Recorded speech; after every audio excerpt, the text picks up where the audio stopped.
Et tout de suite, c'est l'heure de l'invité culture avec Isabelle Layer. Rebonsoir Isabelle. Bonsoir. Ce soir, on reçoit Anna Mouglalis. Bonsoir. Bonsoir. Et oui, Anna Mouglalis, comédienne aux multiples facettes. Vous êtes tantôt une femme politique dans la série Baron Noir, tantôt une prostituée dans le récent film Le Tigre et le Président, et puis des femmes célèbres aussi, Coco Chanel, Juliette Gréco. En fait, on peut dire que vous êtes toutes les femmes en une seule, et ça tombe bien, puisque vous incarnez actuellement, avec d'autres comédiennes, bien sûr, le texte de Mona Chollet, qui s'appelle Sorcière. Ça se passe au Théâtre de l'Atelier à Paris. Donc, le sous-titre, c'est La puissance invaincue des femmes. Best-seller en 2018, plus de 350 000 exemplaires vendus, 15 langues en traduction. C'est le livre culte des féministes. Vous connaissiez ce texte, vous ? Oui, je connaissais ce Vous l'aviez texte. lu, oui.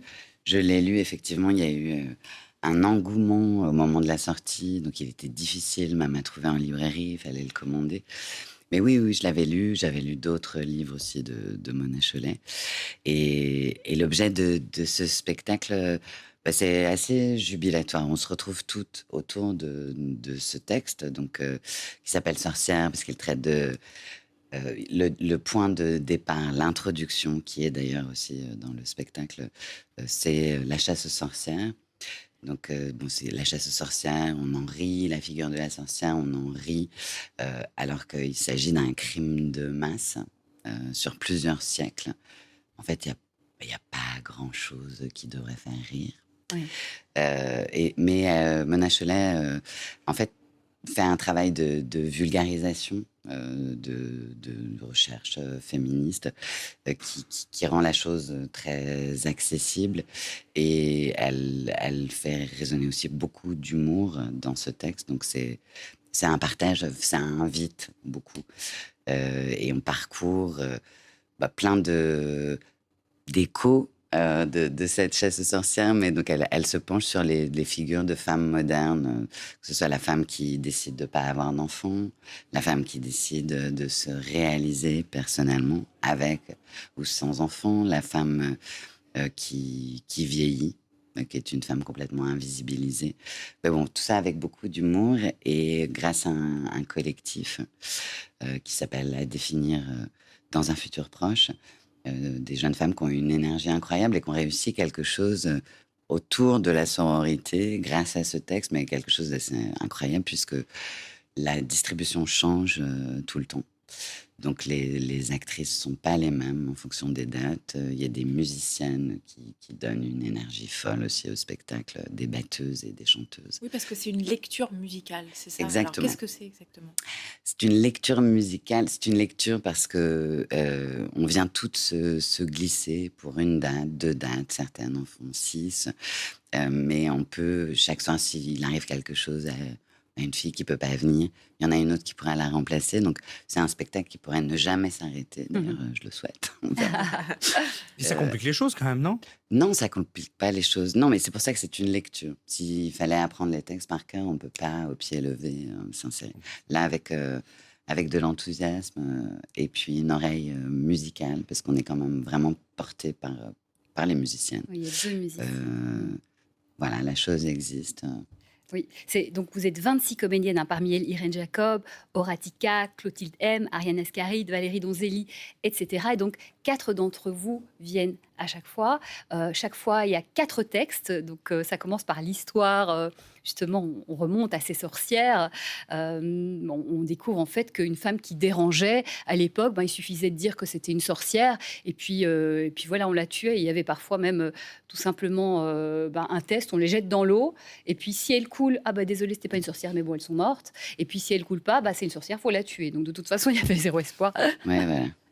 Et vous, votre texte, il parle de la place de la femme, en tout cas la place qu'elle ne prend pas, empêchée par les hommes. Vous, en quoi ça vous parle, ce texte ? Je sais pas, ça vous parle pas ? Bien sûr, mais vous, personnellement. Ça me parle, voilà, l'intériorisation de la vulnérabilité. En fait, c'est toute une éducation. Enfin, Ouais. on en revient, on ne naît pas femme, on le devient. Comme cette histoire de l'instinct maternel bah, ça n'existe pas non plus. Tout est culturel. J'ai vu que récemment, enfin, c'était dans les informations, par rapport aux mathématiques, on se rend compte que tout est culturel. Et bien sûr que les filles ne sont pas moins bonnes en mathématiques, Bien sûr. mais il y a encore une... voilà, il y a une révolution à faire. Enfin, un féminisme, ça n'existe qu'au sens d'une révolution. Ah Il y a oui. des hommes, pardon, qui viennent Oui, tout à fait. voir, écouter. Alors, il n'y en a pas beaucoup. Il y a plus de femmes. Mais il y en a. Il y en a. Et il y avait notamment ce soir de tout jeunes garçons, donc de 16 et 17 ans, j'en ai parlé un tout petit peu, qui étaient très enthousiasmés. Parce que ce que propose le féminisme, c'est aussi une déconstruction de la masculinité toxique et qui enferme complètement les garçons.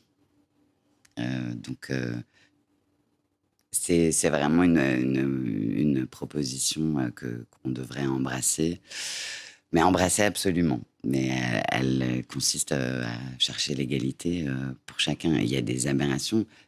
Pendant le spectacle, je parlais de l'humour qui est dans le texte. On est obligé de parler de féminisme avec humour. Mais parce que quand on dit juste les faits, la salle éclate de rire. Alors qu'en fait, c'est pas très drôle. On s'était dit que vous nous liriez un petit extrait. Ouais. Ça vous dit? Ah oui. Allez, on se plonge. On va voir si on va éclater de rire. Alors, sur, Non, sur non, non. cet extrait, peut-être. Voilà. Bien sûr, rien n'interdit à une femme d'avoir des enfants et de se réaliser en même temps dans d'autres domaines. Au contraire, vous y êtes même vivement encouragé. En posant la cerise de l'accomplissement personnel sur le gâteau de la maternité, vous flatterez notre bonne conscience et notre narcissisme collectif. Nous n'aimons pas à nous avouer que nous voyons les femmes avant tout comme des reproductrices. Bonne chance pour votre vrai projet, lançait une universitaire québécoise à une autre enceinte. Mais alors, vous n'avez pas ri. Non, j'ai pas ri. Non, j'ai pas ri. Non, mais sorti du contexte, et puis bon, Non, c'est mais- pas Non, l'énergie. Non, mais c'est pas. On était On est subjugués. très attentifs. Vous étiez subjugué. Bon, enfin, on s'arrête. Mais non, et puis c'est vraiment, enfin, il y a une continuité dans le spectacle. Il y a la continuité de ce texte parce que c'est vraiment un essai avec une démonstration.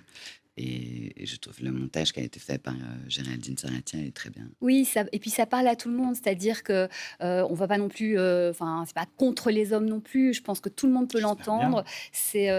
Voilà, je pense que accessible à tous. Donc ça s'appelle Sorcière. Sur le texte de Mona Chollet, ça se passe au théâtre de l'Atelier, donc avec Anna Mouglalis et 25 de ses comparses. C'est un Et beau de moment. très très bonnes chanteuses et batteuses. Merci beaucoup. Que des Merci. femmes alors. Oui. Ah oui. Merci. Que des femmes. Merci beaucoup Anna Moglalis. Merci Isabelle.